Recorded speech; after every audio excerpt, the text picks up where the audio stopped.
वसुंधरा, कुछ अनकही कहानियाँ, कुछ अनसुने किस्से के सभी श्रोताओं को मेरा प्यार भरा नमस्कार। मैं आपकी दोस्त भाग्यश्री आप सभी का स्वागत करती हूँ आपके अपने YouTube चैनल में। दौर चल रहा है फरमाइशी कहानियों का, तो इसी सिलसिले को आगे बढ़ाते हुए आज फिर से एक फरमाइशी कहानी आप सभी के लिए। इस कहानी की फरमाइश हमें भेजी है अमित जी ने। तो अमित जी की फरमाइश पर रेणुका जी द्वारा लिखित एक और कहानी का नाम है चक्रव्यूह। तो आइए साथ में लुत्फ उठाते हैं इस खूबसूरत कहानी का। ब्रेकिंग न्यूज़, पत्रकार पति पत्नी के केस में नया खुलासा। पुलिस को जिंदा मिला साहिल आनंद। टीवी पर इतना सुनते ही यश को जोरदार झटका लगा। अनायास ही उसकी नजर सामने लगी महाकाल की तस्वीर पर जा टिकी।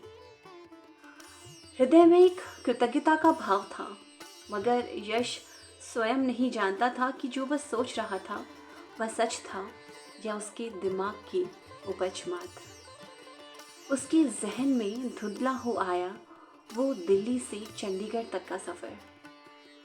कॉलेज का आखिरी साल था। दिवाली की छुट्टियों में यश अपने घर जा रहा था। तभी बस में उसकी नज़र एक बेहद खूबसूरत लड़की पर पड़ी। वो यश को बड़ी गौर से देख रही थी। हिचकिचाकर यश ने अपनी नज़रें वहाँ से हटा ली, मगर जितनी बार भी यश ने उधर देखा वो लड़की यश को ही देख रही थी। कुछ देर बाद बस एक चाय की होटल में जा रुकी।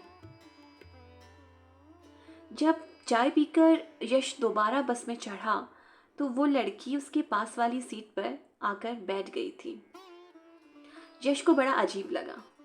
वो कुछ समझ पाता इससे पहले ही उस लड़की ने एक मनमोहक सी मुस्कान के साथ अपना परिचय दिया। Hi, I am Smita and you? I am Yash, उसने झेपते हुए कहा।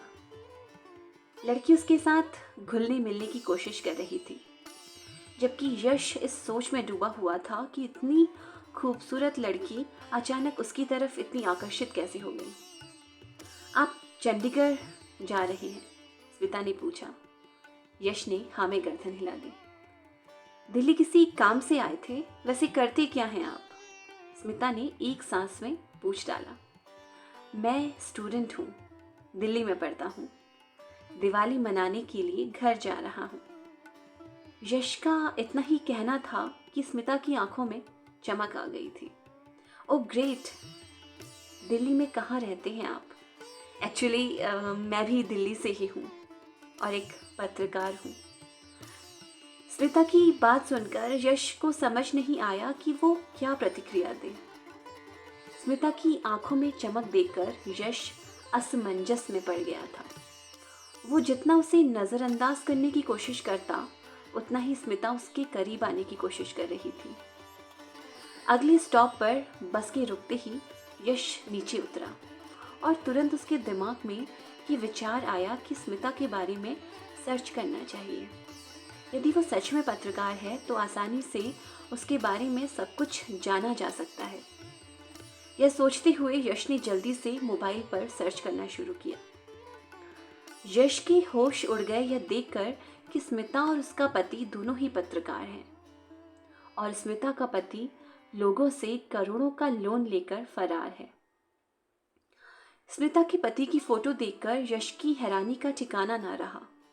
कद काठी रंग रूप में लगभग वो यश की जैसा ही था।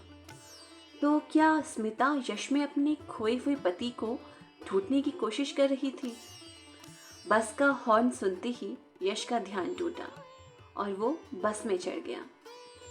यश को समझ नहीं आ रहा था कि वह स्मिता की स्थिति का फायदा उठाए या नहीं।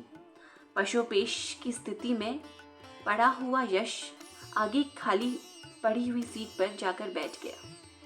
उसने एक बार भी मुड़कर स्मिता को नहीं देखा।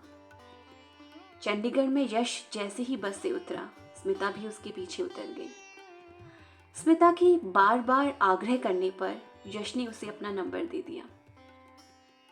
हैरानी की बात तो ये थी कि यश टैक्सी स्टैंड तक पहुंचा भी नहीं था कि स्मिता का कॉल आ गया। कहाँ जा रही हैं आप? चंडीगढ़ में कहाँ रहते हैं?